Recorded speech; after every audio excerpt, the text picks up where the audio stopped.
Good afternoon সবাইকে। তো আজকে দেখো, আজকে ডেট 15 জানুয়ারি। তো খুব ইম্পর্টেন্ট পয়েন্ট বলবো আজকে, সেটা হচ্ছে ফোমো। তো দেখো, মার্কেট যখন আজকে ওপেন হয়েছে, ওপেন হওয়ার পরে কিন্তু ফার্স্টেই গ্যাপ আপ ওপেন দিয়ে রিজেকশন দেখিয়েছে উপর থেকে, এবং স্ট্রং রেড ক্যান্ডেল বানিয়েছে। তো তারপরেই যে ক্যান্ডেলটা ছিল সেটা হচ্ছে কি গ্রিন ছিল, ইনডিসিশন। তো আমি কী ভেবেছিলাম যে যদি মার্কেট এখান থেকে, যেহেতু প্রিভিয়াস ডে ক্লোজিংয়ের কাছে এসে সাপোর্ট নিয়েছে, তো এখান থেকে এই ক্যান্ডেলের উপরে যে 3 নম্বর যে ক্যান্ডেল হয়েছিল 5 মিনিটের, এটা যদি স্ট্রং ক্যান্ডেল হতো তাহলে আপসাইডে যেতাম।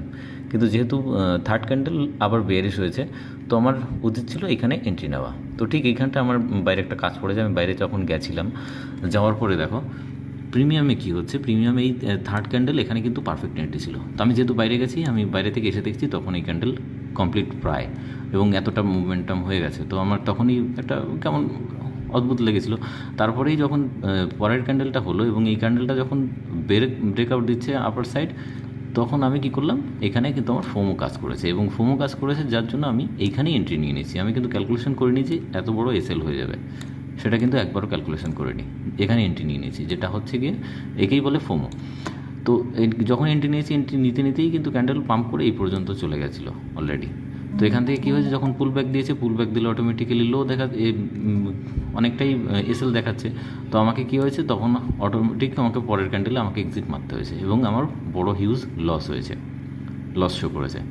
তো তখন কী হয়েছে, তখন আমি ওয়েট করে তারপর যেটা করলাম, এখানে ম্যাক্সিমাম লোক কী করে, যে আমার যেটা করা উচিত ছিল, যে এখানে আমার ট্রেড করাই উচিত ছিল না আজকে, এটা আমার ছেড়ে দেওয়া উচিত ছিল, যেহেতু আমার এখানে ফোম কাজ করেছে।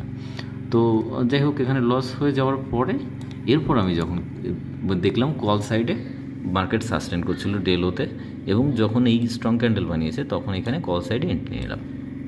এন্ট্রি নেওয়ার পরে দেখো কী হচ্ছে, মার্কেট কিন্তু এখানে কনসোলিডেট মোডে যাচ্ছে, এবং এইখানে যেটা কাজ করবে সেটা হচ্ছে পেশেন্স।